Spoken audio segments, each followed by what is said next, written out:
miaraba tompoko lasy tompoko vavy mankasitraka atsika rehetra zay manaraka hatrany ny fandarana eto amin'ny Madagasikara télévision amin'izao alina izao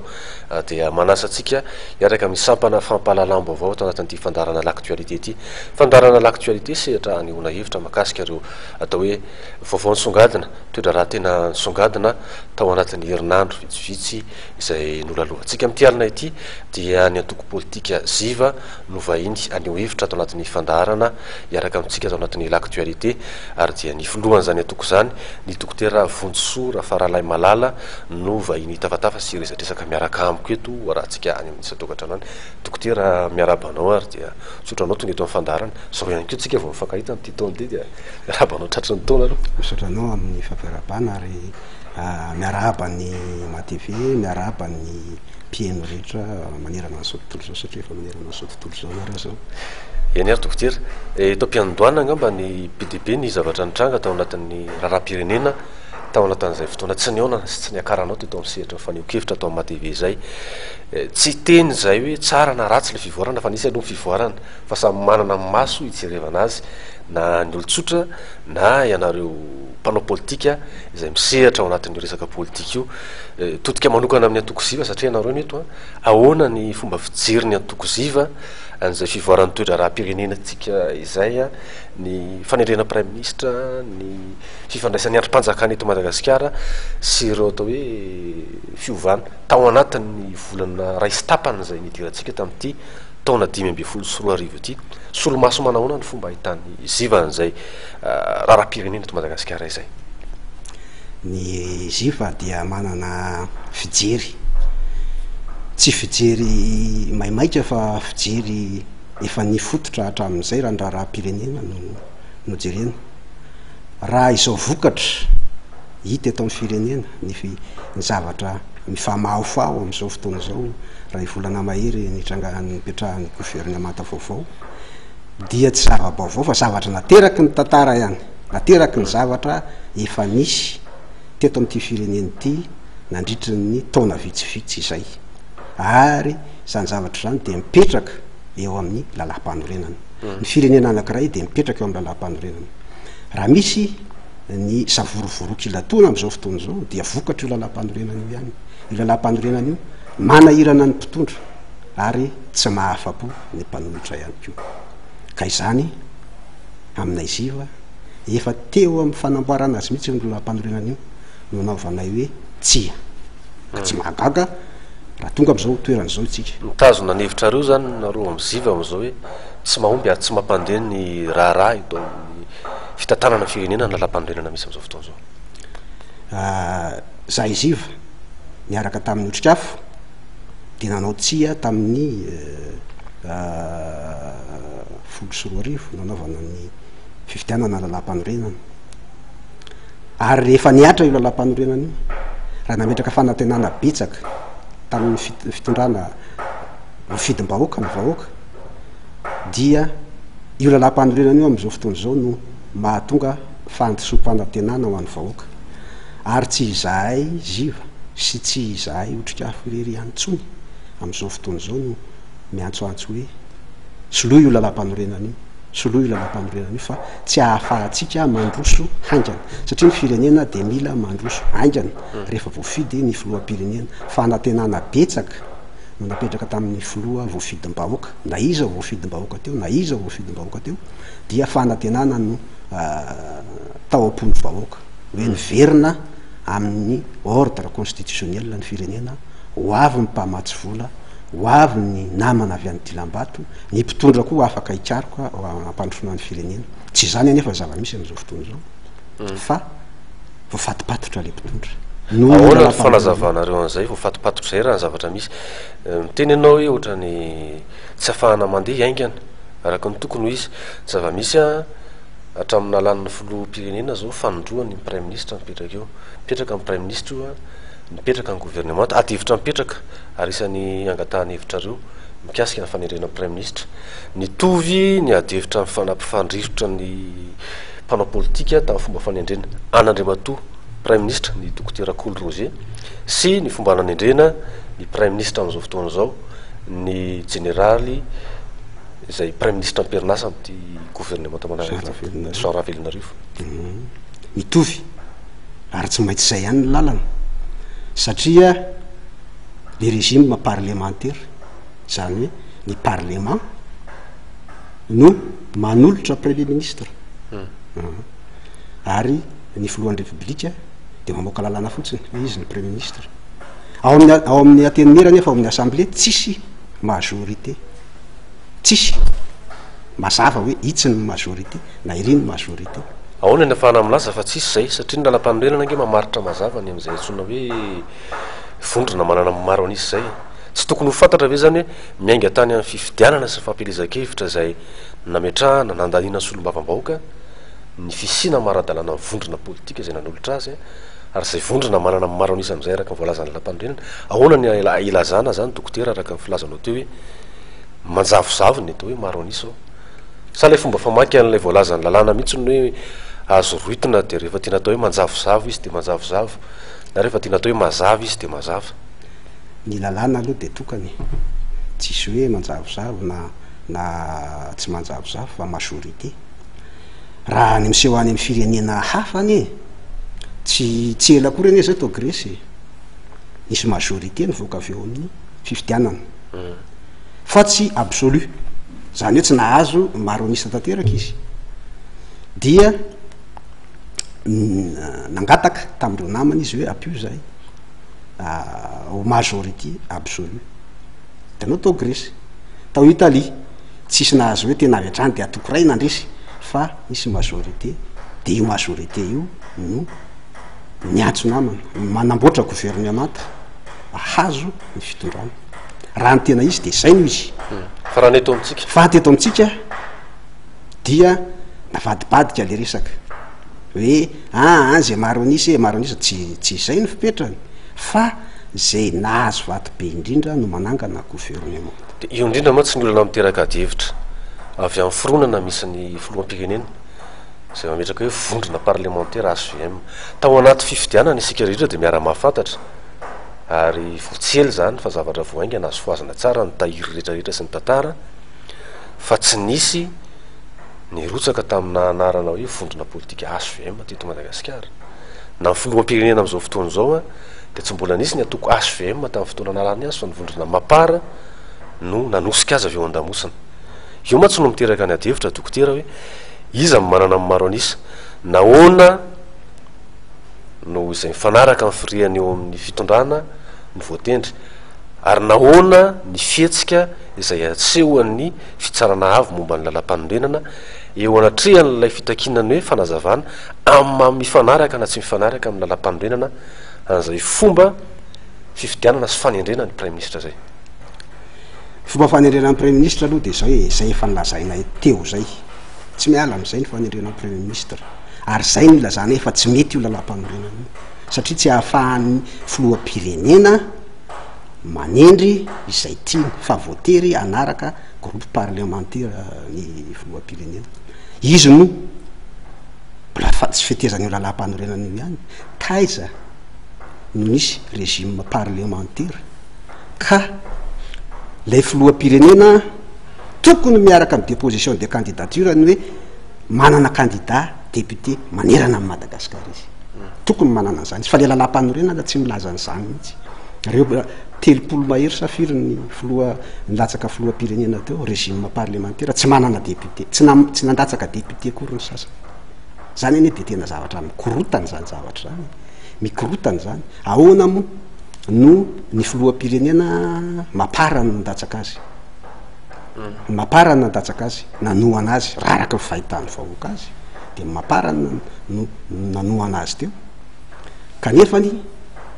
rehefa tsy nahazo ny maro anisany mapara fa latsaka ambanimbany nisany dia nisy fizarazarana indray tao tianoana amin'ny filoham-pirenena ny sasany tianao andriny iry de misy tsy filaminana zany eo amin'le majorité mamorona majorité ary ndraindray aza ny raha fijerinao zay hoe namorona majorité zay mitombona mifanaraka amin'ny lalam-panorenana hoe zay io aloha lalam-panorenana misy eo nahoana anao na teninareo ziva hoe tsy mankasitraka nareo io ny eo ary io no nanaovan'ny filoham-pirenena fianianany eo an'izay ka ny majorité de tsotra hoe mapara ny majorité teo ary tsy maintsy mapara no majorité teo satria izy nanorona lalam-panorenana, izy no mpitondro tam'ireny ary ny anarany tokony any miaraka amin'ny président Andry Rajoelina, zay aza le anaran'le atoko, ary izy zany no tsy maintsy nahazo ny maro anisa teo ka rehefa raha izay ny fipetrany de tsy maintsy izy no ahazo ny maro anisa rehefa tsapanay zany fa ho fitohizany lay fitondrana tetezamita ny constitution zay misy am'izao fotoana zao ka izay ny andavanay azy tanteraka ary izay no ietsonay reo namana mpanao politika izay efa resy lahatra fa anovany lalam-panorenana io ary zay ny tomanay ny filoha mba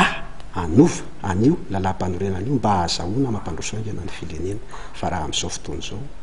na ny mpamatsy vola azy mijery atsika dia sanganiana ihany hoe ahoana ny lalàna manara-dalàna sahiratsika miteny ianao ny amin'ny hoe tokony hojerena zay lalam-panorenana zay ny zava-misy nefa zao a ty taona 2024 ty raha nytety andro politika ito amitsika nyjerena dia taona iatrehana fifidiarana indray izy ty dokotera fifidiarana be ny tanàna efa mivoaka ihany koa ny amin'ilay hoe fizarana Antananarivo commune enina samy hafa aona fijeriny atoko sivan'zay lafan'izay efa mazava iny ianareo zany aloha lalam-panorenana mila amboarina kanefa tsika mandroso ihany ny siva ve zany ao anatin'izay tsy eritreritra hoe andray anjara eny anatina fifidianana manakaiky amin'ilay faritra sy vahoaka aona fijerinareo ny fifidianana rosoan'io sy lay fizarana faritra vaovao napetraka ny hoe andray anjara aloha ziva ny fifidianana dia mavesatra ny fifidianana ary zahay ziva dia miakina tanteraka amin'ny teti-bolanay zany no ilatsahana na tsy ilatsahana miakina koa am'ireo mpanampy sy ny mpanampy anay zay misy zay efa misy ny zany hoe tsy manilika ny mety andraisanareo anjara zany ianareo loatra tsy maintsy mandray anjara zahay fa ny zavatra misy anie de zao hoe na andray anjara ary zay de manome tsiny ihany tsy tsiny fa fanitsina ihany amin'ny fifidianana be ny tanàna mitohy am'le resaka atsika teo ihany lalam-panorenana famatsim-bola raha mandinitra tsika ny famatsim-bola am'izao fotoana zao a dia ohatran'ny malaindaina ny mpamatsy vola iraisam-pirenena anampy atsika ary dinidinika ny betsaka akoatran'ny hoe tondradrany de manome 400,000 euro sasany fa ny anome vola be ho atsika de mbola tsy misy hatram'izao ny antony dia miakina amin'io fifidianana miakina amin'ny fametrahana olona azo antoka hitatana an'ireny vola reny iza moa tena olona azo antoka hitatana an'ireny vola reny ny mera anie ny hitatana an'ireny vola reny rehefa voaka avy eo ny volan'ny Union Européenne anaovana tsena anaovana sekoly tsy ny gouvernement hitatana an'ireny fa ny mera atsika nefa ny am'izao fotoana zao dia tsy ilanym-bahoaka fa leo namena manda rotaona be zao nananazy tsy atoky an'izany aloha mpamatsy vola na ahoana ataotsika de tsy atoky an'izany mpamatsy vola ary tsy andefa vola hotatana an'ireny olona reny mihitsy izy ka mahagaga le zavatra tena mahagaga de zao tokony natao aton-draha raha mihitsy ny fanoloana be ny tanàna aingana de aingana tokony mety zany ny irosoana am'le fifidianana be ny tanàna tika tsy hoe zao efa rotaona anie zao taloha mihitsy de efa tokony natao fifidianana be ny tanàna anie fa tsy hoe alavaina le mandany le be ny tanàna taloha mihitsy de efa tokony natao fifidianana be ny tanàna tany amin'ny desambra tamin'ny novambra tamin'ny heritaona tany fa misy tetitetika ao kajikajy ino zay tetitetika zay fijerinareo azy de andrasy aloha azalaina fanazy hijery zay ho andrasy aloha fa misy tetitetika ao dia zany tsy nahavitana n'ilay fifidianana be ny tanàna ary koa mampikatso somary mikatso ny firenena sy ny famatsim-bola am'izao fotoana zao zavatra misy de zao fifidianana be ny tanàna zany a zany ny fifidianana farany mora indrindra fa nandalo an'izany zay fifidianana mora indrindra zany mora amin'ny lafiny iny amin'ny lafiny fanomanana satria tsy national io fa régional ary local azy any amin'ny préfecture de efa mahalamina an'io ary mahagaga anay zivany de zao ahoana ny efa hatramy volana desambra efa daty tokony anaovana anazy fifidianana aingaikaingana de hoe any amin'ny juillet ndray vao anao fifidianana be ny tanàna volana juillet mahagaga anay mihitsy mety tafiditra anatin'le tetika anyteneninao ara ve satria nahemotra le izy satria isan'ny teboka anakare mbola nydrina zao le resaka découpage teo samy mitetika daholo misy commune maromaro voakasika io Antananarivo renivohitra isan'ny voakasika zany eny mahagaga zaraina enina le izy tafiditra anatin'le tetika eritreretanareo ziva hoe kajikajy mbola nanemorana azy tsy natao misy ny kajikajy politika nazonao hafa iny fa misy ko kajikajy toerana te hitatana fifidianana foana izy zany te hitatana fifidianana misy fito volana ve anao anao fifidianana be ny tanàna tsy marina zany fa fifidianana be ny tanàna zany telo volana de vita ary izay zao tsika janvier février mars avril mai juin juillet vao anao fifidianana be ny tanàna tarabe le fandrosoan'ny firenena juillet volana ondray vao ivoaka ny valina ho septembre passation de aiza very ty taony ty very zany ty taony ty ho anareo ve zany raha atao mahitsy be ny resaka ny fitondrana ara-jonary mampianana am'izao fotoana zao de efa tratra ny taona fotsy anankiroa zany ve nytika raha somary ataoko mahitsitsy mianao zany fanazananao zany gamba tsy 2 années blanche zany ny régime ara-jonary mampianana fijerinareo azy tsy izy rery aloha fa ny firenena mihitsy firenena mihitsy ary zava-misy dia eo moako le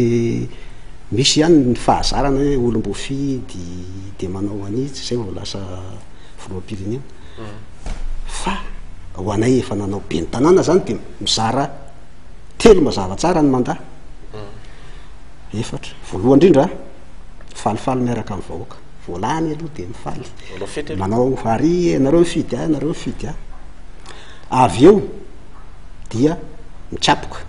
zao am'izay ny lalànao arahana zao am'izay ny lalànao arahana andoheritsika nao anitsitsika tsy maintsy anao mafy zany io fahatelo mahazo vokatra am'izay am'le zavatra nefiny vahoaka teo mahazo vokatra am'izay anao mandahanao ao mizara atelo zay de fa efatra farany fa nambatambazana vahoaka zay any mandaha anakiray an'olom-bofidy satria atsika fifidianana atsika fifidianana ndray afarany fa izao zao tsy mbola misy ny fiarabana vahoaka kamba nefa vita fa tsy mbola misy zavatra mipetraka hoe zao ny zavatra mipetraka anao sekoly anao tanàn-dehibe anao anitsy nanao andro mbola tsy misy loha zany fa mbola miandry rotaona ny lasa raha ho finarina anaovana ny telo sisa io ny tena anairako ny fitondrana am'izao fotoana zao hoe tokony ho aingana fa sahirana tsisy zavatra azo atao raha tsy milaminy zany zavatra reherehetra zany viny ianao ny andray an'le vokatra any amin'ny taona farany vi anao vo andray an'le vokatra satria efa rotaona zao ny lasa raha tapitra ty taony ty de rotaona ny lasa misy zany fanjevona ao afara ao ary rehefa ohatran'izay ianao dia rehefa migropadropaka anao ao afara ao dia ho avy ny olona ametsiny anao dia farany io sahirany ianao amiaparana nisy tamin'ity herinandro ty dokotera ny fampahafantarana tena niviny anteny mirem-pirenena zay somary nialovana fihetsiketsehana atao hoe nasarika manokana ny mpanarabava politika ihany keo le izy feonany prime ministre voalohany tamin'ny anteny mira dia nampahafantarana atao ny ankapobeny ary atao hoe finanasana atao hoe fandaharana zany zay eritreretina hoentina mampandroso an'ny Madagasikara sy ny firenena malagasy raha fijerinao an'ireny famelabelarana nataon'ny prime ministre reny mita amin'ilay fomba fijerinareo am'ziva amin'ny hoe fitantanana ny fipotom-piasana na mandaha anankiray mety anahoana ny ahafahana manatateraka an'ireny vina rehetrarehetra reny kely finoana ve zany ianareo am'ziva hoe tsy ho tratra reny zavatra reny satria efa miditra amin'ny taona faharoa sika zao ny hoe kely finoana aloha raha ny fahavitrean'ny premier ministre de tsy mahakely finoana raha ohatra ka tonga malaky any famatsim-bola dia mbola azo atao ihany ny manenjika zavatra maro satria volana février isika izao ary ny zavatra zay anisan'ny nahafaly tamin'ireny famelabelaraka hevitra nataon'ny premier ministre reny dia mampanantena zavatra be izy ary raha tonga raha tanteraka reny zavatra reny a dia mino sy mananteny tsika fa mba hisy masoandro hiratra am'izay ao an'ity firenena ity ho an'ny tenanay manokana zany am'ty tenako manokana mampikambana ao amin'ny fipamama fiambanany mpandanany mahamalagasy ny tenako dia hita soritra ao amin'io programman'ny gouvernement io ny fandalana ny mahamalagasy fandalana ny mahamalagasy ary ao amin'ny serasera ohatra ny ministre ny serasera dia efa ny teny ary nahavelom-bolana izy mpanaraka ny fipamama zay zavatra zay hoe nisy chaîne anankiray avy any ivelany zany hoe tsy rentsony no hitatsika betsaka eto fa mbany avy eto Madagasikara no betsaka amin'ny serasera zay misy eto amin'ny firenena ny fitezana ny vahoaka amin'ny mahamalagasy satria zany moa dia ao amin'ny lohateniny lalam-panorenana ny fikarakarana ny mahamalagasy ny tombontsoa soatoavina malagasy ka mahafinaritra anay a ny fandrosoana an'ireny resaka reny amin'ny mahamalagasy atsika satria manahirana am'izao fotoana zao hoe tena malagasy vitsika raha ohatra ka ny fisehotsika ivelany raha any amin'ny serasera na any amin'ny soratra na any amin'ny fihetsika isan-karazany hoe malagasy vitsika am'izao fotoana zao sa misy tady ho safotra natria an'ireo serasera hafa manerana zao tontolo zao zay mahazo vahana tokoa eo amin'ny fiainam-pirenena zay firenena tanora isika de firenena tanora ka safotra raha ny avy any ivelany zany a ny eto amitsika faharoa manarakaraka an'izany a ny télévision tahaka ny matv de mivoaka makany ivelany hita eran'izao tontolo zao nareo no zany a tokony hisy vokatra malagasy mivoaka avy amin'ny télévision nareo ho amin'ny asehotsika any ivelany misy ireo télévision sasany tao manodidina ny ranomasimbe indiana mamokany avy any aminy ka anisany zany a zavatra mahafaly anay fipamamany fivoahan'ny reny resaka nataon'ny ministre ny serasera reny ary manome famporosiana azy zahay hiditra bebe kokoa amin'ny fandalana ny mahamalagasy ary vonona koa zahay hianampy azy amin'izany zavatra izany ia mikasika ny raharaha politika zay fa hiditra kely amin'ny raharaha sosialy sy ny raharaha-mbahoakantsika dokotera ao anatin'ny tapany faharoa sady farany amin'ny fandaharana ao anatin'ny fotoana atao hoe sarotra ara-sosialy lalovany eto Madagasikara ny am'izao fotoana zao a indrindra ao anatin'ny vanim-potoana fandalovany loza voajanahary isika eto Madagasikara be dia be ny takaitra navelan'ireo rivo-doza anankiroa mifanesy ary akoatran'izay takaitra navelan'ny rivo-doza ny ranobe sy ny rivotra izay dia iaraha malala ihany koa ny fitanilana ozy izy ny fomba fiteny fa raha dibo-drano ny faritra sasany atao hoe manana olana amin'izay rano zay ny sedra olana amin'ny resaka ahitany kosa indray a ny tany amin'ny faritra atsimony nosy iny a dia nipoitra indray ilay olana amin'ny resaka tsy fitsakafo na tsy fahampitsakafo kere moa ny ilazana azy amin'ny akapobeany fa mbola mampiadevitra ihany koa ny amin'izay fomba fampiasana ny hoe kere zay a nisy ny fiaraha-mientana natao teto fanangonana zay vokatry ny fo zay tsy rambiny tanana amin'ny fiteny andavanandro nametraka devitra hafa indray koa ny safidiny daty nanatanterahana azy iny ny daty ny 7 febroary teo zay mifanindry amina daty anankiray a nanana ny tantara ny tao anatin'izany hoe fotoana teteza mihitsy zany sy nipetrahany teteza mihitsy teto amitsika manao indray ny fijeriny ziva mikasika an'izay alavin'izay ny zavatra niseho teto amin'ny firenena anankiroa ohatra ny ozy ianao hoe mifanipaka ihany a tany atsimo mahitany ny tatia sapany sisa tondradrano reo zavatra reo a tsy mitovy ny tany atsimo mahitany a diny de tena voajanahary ratsy ny mahitany tsy misy hanina hoan'ny vahoaka maty daholo ny fambolena rehetra ary tsy afaka akorytsika manao hoe orana amboarana tsy afaka manamboatra orana akorytsika am'reny fa tena reny ny atao hoe voajanahary tanteraka tsisy azotsika ataony amin'iny fa dia asan'ny politika angamba ny tarika rano any atsimo amin'ny sisa efa elaka ihany ko nitenenana zany hoe tarika rano an'izany fa fitondrana tsy maharitra fitondrana koa be resaka de tsisy zavatra vita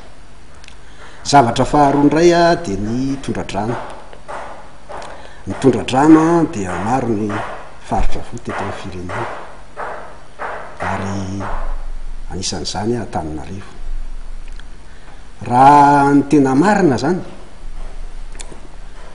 dia mijery ny lafiratsiny tsika hoe tondradrano, fa isika nosy ary maitso zany mazana antsika hoe nosy maitso, ary tsy misy mahamaitso atsika raha tsy ny orana. Ny orana any amin'ny mahamaitso atsika fa tsy ny hoe ahitany. Ka ireny orany reny zany a dia misy tombontsoa atsika ihany raha vo fehitsika ny zavaboary. Fa ny zava-misy atreto aloha le lafiny ratsy ny tena lafiny ratsy zany no misongadina. Tombony fa amin'ny hoavy zany, namoyaina amin'ny hoavy zany de tokony ezahana ny fihezana an'ireny zavatra reny cataclysme reny eny zavatra tokony fiheziny, zavatra mahazo atsika isataony reny, mahazo atsika isataony ameko ohatra ianao tamin'ny taona 1957 nisy tondradrano lehibe teto Antananarivo teto. Tamin'izany ngamba mbola tsisy ohatr'izany raha tsy tamin'ity tsy fantatro na mitovitovy amin'izany na latsaka an'izany. Tondradrano lehibe zany a rehefa ritra zany rano zany tamin'ny 1957 de nanao cité ho an'ny Traboina ny fanjakana Audouin Sotry. Cité marobe eo natao fanjakana ipetrahan'ny Traboina, misy fianakaviana ao mipetraka ao. Ny zavatra misy de zao matoa nataotao ny trano ho an'ny olona rava fananana tamin'izany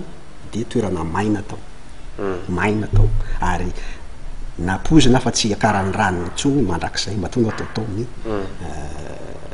tranon'ireo Traboina. Zava-misy anefa de zao amin'ny tanàna Sotry Cité any Sotry zao tsy mivoaka ny rano. Inona moa ny antony zany? Dobo-drano. Inona ny antony mahatonga an'izany? Tsy fifehezantsika lay zava-misy, tsy voafehy izay mpitondra mitondra eo a de mipetraka amin'ny seza fotsiny de manamboatra ny lalana rehefa anina de zany fa tsy mieritreritra hoe ahoana ny planification an'ity tanàna ity, ahoana re olona maminoronorona foana manerana an'ireny zavatra de farany manohana an'le rano reny ataon'le fanorenana fa tsy mamoaka an'le rano akory. Zany zava-misy eto amin'ity firenena ity eto amin'ity tanàna Antananarivo ity dia ohatran'ny zavatra tandrametaka samy manao zay tiany ametrahana azy ihany de efa voataitra. Dokotera azafady fa tianapaka ny olona rehetra zay nandalo tamin'ny fitondrana teto Madagasikara, ny olona rehetra zay nomena andraikitra tamin'ny fitantanana Antananarivo, mino fa ary mino ny mpijery rehetra ihany keo iny ko mitovy hevitra amin'izany hoe vato nasondro sy ny tany ary olona nianatra manampahaizany reny. Zavatra misy nefa ny fahadisoana ny tranga tany aloha tamin'ny tantara dia miverina foana isaky ny miova ny fitondrana eto. Ny fitondrana miova fa ny fahadisoana miverina. Ohatrany tehiteny mahitsitsy mba tsy ilazana hoe mitratrevatreva hoe sao ry dokotera ianareo manampahaizana mihitsy no lasa fanitry be an'ity firenena ity. Betsaka ny manampahaizana nandalo teo ary miara-miaiky zany sika, fa tsisy manampahaizana na ray ara afaka nisoroka ny fahadisoana efa nataon'ny tany aloha rehefa tonga eo amin'ny toerana io. Fa maninona ny manampahaizana malagasy manao ohatr'izany foana. Mahagaga toy samy gagitsika za re olona nitondra ny tanàna Antananarivo reo zay nifandimby teo dia olona manampahaizana araka ny voalazanao, ary tsy ny manampahaizana ihany fa amin'ny mahanosy atsika de reo olona reo no mivoaka makany ivelany, manana ny fahefana andehanana makany ivelany, ahitana ny zava-misy any ivelany. Tsy mahay makalesona magaga nefa sika malagasy dokotera any États-Unis zao miresaka mpianatra avy any États-Unis hoe malagasy angeny pilier anankitelo amin'izany na za zany. Any Harvard angeka malagasy be indrindra avy aty amin'ny firenena afrikanina hoe manana isana mpampianatra enina ny atsika malagasy ny mpampianatra any Harvard raha tsy diso aty Afrika tsika mibe indrindra fa nahoany sika nohatra zao foana ary rehefa tonga eto ny vahiny de gaga hoe fa manana manampahaizana ve sa manampahaizana manina ny atsika de mahagaga ao makany an-dafy any re olona reo de mahita ny zavatra ataony an-dafy any isan'andro fa mahagaga tsy hoentiny aty Madagasikara mihitsy le zavatra ataony any an-dafy any ray fotsiny no lazako any an-dafy ianao raha miantsena ianao mividy karoty de ao anaty fileny misy ny karoty, mividy ovy ao anaty fileny misy ny ovy. Fa eto amitsika mandehany ianao amitsena nosy-bio, tonga ao amitsena nosy-be, inona ny ahatongavan'ny karoty eo amitsena nosy-be? Ny telo apahadiminy harona karoty, fa ny roa apahadiminy fako. Sahala am'izany ny ovy, sahala am'izany ny manga, sahala am'izany ny lotsy, mitondra fako eto Antananarivo eto. Di mahagaga ny mampitaraina le mpitondra eto Antananarivo eto hoe ny fako hoe zao taoniny zao taoniny, nefa ny mandray arrêté municipal fotsiny izy hoe tsy mitondra fako eto Antananarivo tsony ny ovy, ny karoty, ny manga, ny letchi, fa tokony ao anatiny zavatra anankiray na filet na carton na iny sady madio tsara, zany ovy zany ka fotaka mihitsy eto Antananarivo eto. Nahoana zany ny hitany ivelany any manina tsy ampiarana eto amin'ny fireneny ity hoe tsy mitondra fako eto tsony. Miandry karavasina ohatry ny omby ve ny olo-pirenena vao tonga saina hoe tsy mety eny le izy mila fanabeazana tokony apetraka kosa angambany. Ny fanontaniako teo manko manam-pahaizana hoe ianao ny teniny tsy teny Lesotho hoe napetraka io aty aoriana noho ny fanorenana tsy ara-dalàna, noho ny tsy fisy fanajariana zay fanorenana eto amin'ny renivohitra zay, ilay toerana neverina fa maina fa mitsenatra-bona lasa lena am'izao. Io no tonga le fanontaniana mipetraka amin'ilay hoe fa maninona manam-pahaizana malagasy zay mifandiby eo amin'ny fitondrana ataovy hoe mampikorosy an'ity Madagasikara ty. Zay hoa ohatrany hoe tsy mitondra an'le zavatra nisy avy any izy io eto amin'ny firenena, savy le firenena mihitsy ny tsy siesan'le manam-pahaizana amin'le korotana lava. Fa za milaza aminao fa raha ohatra ka ahoraisiny zany arrêté zany municipal hoe tokony iova ny fampitondrana zavatra eto Antananarivo satria mitaraina ane le commune amin'ny fako jereo ny fako io fa fako avy amin'ny zava-maniry daholo ny fako mipetsaka eto Antananarivo eto, avy amin'le hitondrana sakafo, hitondrana ovy, hitondrana inona, ary raha mandray an'izany arrêté municipal zany mitaiza ny vahoaka ao amin'izany iny tsy mila voly zany, kanefa ny mety hanova zavatra marobe amin'ny firenena zany, mety hanova zavatra marobe ho an'ny vahoaka zany raha hoe raisiny zany arrêté municipal zany zao ny ahatongavan'ny entana eto Antananarivo. Faharoa manarakaraka an'izany amin'ny tondradrano amin'ny lazaina teo hoe sotry tapony an-drano, le misy le olona zany, le olona trabony reo isa-taony reo de trabona foana de lasa anaova ampanao politika manam-bola hoe ity savona anareo vary zany hoe potentiel électoral zany hoe mpifidy manokany reo zay azo atao hoe mena foana de farany misaotra ray anina fa akoatran'le mivarotra amoron-dalana tsy saky-tiana rehefa hiditra fifidianana tsy saky-tiana de mitombo zany zao vato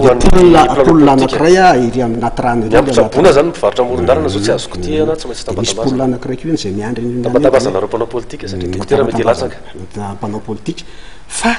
raha tena mahaolana zany amahaolana an'io resaka le zanandro io de tokony isy fanorenana an'le tao hoe trano zay tsy lafo ary mitsambana salamina any an-dafo hoe loyer modéré zany hoe tsy lafo le izy dia atao bâtiment BDB iandray an'ireo olona reo. Tokony raha izay am'izay izy io zany de manana eritreritra rehefa raha misy trano bâtiment misy 300 appartement misy efatra amin'ireo aorony eto Antananarivo de afaka toerana zeto no anorenana azy fa ito ary ny ady tany efa mafotaka be dokotera, ny ady tany mafotaka fa misy ny planina zany urbanisation Antananarivo zay efatra mitona impolo le Antananarivo ny plan d'urbanisation misy tany efa mipetraka any fa tsy fantatro na fantatry ny mpitondra zany na tsy fantatry ny mpitondra analebiazana ny avenue de so de efa nisy nafantatra akoatra ny mpitondra de efa tsy otsony matampanjakana fa tsy azo nizaniza etsehany zany rehefa anaty plan d'urbanisation, rehefa anaty plan d'urbanisation tonga ny ilan'ny fanjakana azy mena voly ianao de miala. Ianao izy hoe tsy mieritreritra hoe raha mbola atao anatin'ity tanàna Antananarivo ity no anaovana fanorenana hafa mety vo may olana noho zao ny fiarahamianato ahoana ny eritreritra misy ny olona mihevitra hoe tokony hitarina ny tanàna ary misy ny mihitsy nefa manao famondranamonina ivilana Tananarivo. Fantarana ny tanàna de olana hafa iny fa izao ianao ny raha manao bâtiment anankiray misy appartement telonjato ny évacuation an'ny maloto avy eo ny karaina roe fa raha avelanao manorina trano le olona telonjato efajato trano telonjato efajato sarotra be manao collecte an'izany avy évacuation maloto zany ka raha manao bâtiment de 300 appartement 4,000 ny plan d'urbanisation n'Antananarivo zay mampitombo an'io avenue de l'indépendance io mampitombo an'io dia miala reny olona anatin'ny rano reny ary moramora ny fanaovana ny assainissement satria telo na efatra ny évacuation ny 300 appartement fa raha 300 logement ny anaovanao évacuation raha be fa raha 300 appartement ny anaovanao évacuation moramora kokoa ary azonao atao ny prévoir ny hoe évacuation assainissement zany zavatra zany ka zay ny vahaolana fa raha hoe anaovana samy ainy amin'ny tranony iny anateranao int izy fanomezana eny isaky ny ho avy ny fifidianana dia tsy manome vahaolana an'le olona zany. Dokotera Vonso Rafaralay Malala misaotra anao va inteto amin'ny fandaharana l'actualité tamin'ity alina ity raha totiana dia voaresakantsika teto ny resaka androm-panjakana ny resaka lalam-panorenana ny politika amin'ny ankapobeny ny famatsim-bola ary ny lafiny sosialy izay iainan'ny olona amin'izao fotoana izao famatotra kely ihany koa amin'izay resaka politika izay amarana ny fandaharantsika inona no am'tiana anazy fa efa mazava moa zany ny fijero anareo ziva rehefa miresaka politika tsika dia hoe tokony amboariny io lalam-panorenana io inona no am'tiana tsika n'ilay dinidinika zay tafatafa ny arantsika mianaka teto zay ny zavatra etenanay ziva zany dia amafisinay any tokony anovanany io lalam-panorenana io raha ohatra ka tena androso malaky ny firenena dia tokony na naovana retosy io lalam-panorenana io na manao référendum mihitsy anovanany io lalam-panorenana io voalohany zay faharoa manarakaraka an'izany dia eo amin'ny programme ny fanjakana amin'izao fotoana zao dia manaiky zahay izy io fa ny fanarinay zany dia ny mba atao bebe ny mahamalagasy ny malagasy satria izay ihany no miatoka ny mahafirenenantsika mahafirenena malagasy ny malagasy ary izahay dia vonina ny ndray anjara amin'ny fampiarana ny mahamalagasy zany ho an'ny tanoratsika zay somary efa safotra ihany am'ireo zava-misy avy any ivelany. Eny ary sorana be dehibe anao dokotera Vonso Rafaralay Malala ny vahiny tato anatin'ny fandaharana l'actualité tamin'ity alina ity tsy aivana ihany fa dia ny antoko ziva no nitondra ny fomba fijery ny toeram-pirenena sy ny zava-misy eto Madagasikara ao anatin'ny fiarahamonina sy ny eto Antananarivo amin'ny ankapobeny tato anatin'izay fandaharana izay akasitrahana teknisiana zay niarany salata amin'ny fanatotosana ny fandaharana sorana betsaka ihany koa ireo mpijery naharitra hatramin'ny farany dia mametraka ny manam-pitafa ho amin'ny manaraka anay tompoko lasy tompoko vavy vereo matompoko.